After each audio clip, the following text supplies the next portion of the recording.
નમસ્કાર મિત્રો, યુડાઇસ પ્લસ ઉપર આપણે કામગીરી કઈ રીતે પ્રોગ્રેશનની કરવાની છે આપણે જોઈએ.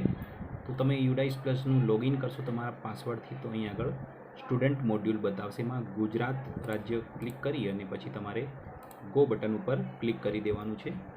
ત્યાર પછી આ રીતનું ઇન્ટરફેસ ખુલશે. એમાં અટેન્શન કરીને આ બાજુ ખૂબ જ વ્યવસ્થિત સૂચના આપેલી છે, એ તમે વાંચશો તો ખ્યાલ આવશે કે users are advised to finish their progression activities for 2023-24, એટલે કે 23-24 માટેના જે વિદ્યાર્થીઓ હતા એની પ્રોગ્રેશન એક્ટિવિટી કરવા માટે શું કરવાનું. તો initiate the progression activity, please navigate to the current academic year 24-25, એટલે આપણે 24-25માં જવાનું છે. Then click on the progression activity button located in the left menu. તો આપણે અહીંયા 24-25 ઉપર ક્લિક કરીશું અને આ રીતની સૂચના આવશે. ધોરણ જે કંઈ તમારે હોય, વર્ષ એકેડમિક યર 13/6/24 થી 31/5/25, આપણે એને ક્લોઝ કરીશું.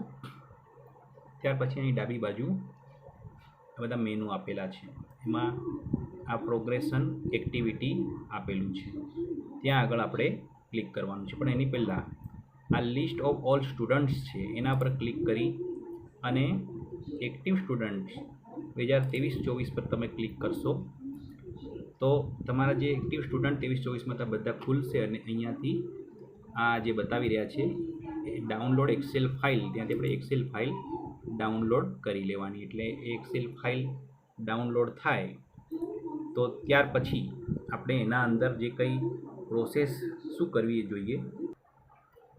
એક્સેલ ફાઇલ ડાઉનલોડ થઈ ગઈ છે, એની અંદર આ રીતે બાળકોના નામ આવી જશે. એટલે આની આપણે પ્રિન્ટ કાઢી અને શિક્ષકોને આપી અને એમાંથી જેના નામ કમી થયા હોય એની પણ નોંધ કરાવી લઈએ.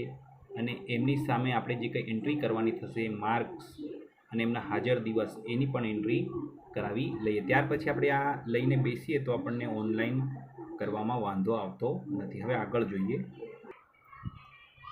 હવે અહીં આગળ તમે ડાબી બાજુ જોઈ શકો છો પ્રોગ્રેશન એક્ટિવિટી આપેલી છે, ત્યાં આગળ આપણે ક્લિક કરીએ તો આ રીતનું ઇન્ટરફેસ ખુલે છે. એમાં પ્રોગ્રેશન યુઝર મેન્યુઅલ, અને તમે પીડીએફને ડાઉનલોડ કરીને આખી સૂચનાઓ વાંચી શકો છો. અહીં આગળ સમરી બતાવશે, સેક્શન વાઇઝ એટલે ધોરણ વાઇઝ બતાવશે, ફાઇનલાઇઝ એટલે છેલ્લે ફાઇનલ કરવાનું છે. તો તમારે ગો ઉપર ક્લિક કરીને ચેક કરીએ તો અહીં આગળ તમને ક્લાસ સિલેક્ટ કરવા કહેશે. તો દાખલા તરીકે બાલવાટિકા સિલેક્ટ કરીએ, સેક્શન એ, તો અહીં આગળ ગો કરીશું. એટલે આ રીતે બધા બાળકો જે બાલવાટિકાના હતા ગયા વર્ષે એ આવી જશે.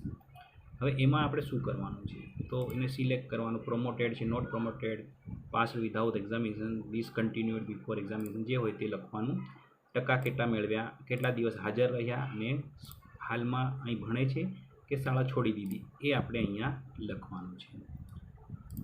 ત્યાર પછી કયો વર્ગ છે સિલેક્ટ કરવાનો અને અહીં અપડેટ આપવાનું. કોઈ ભૂલ હોય તો અહીંયાથી કરેક્શન પણ થઈ જશે.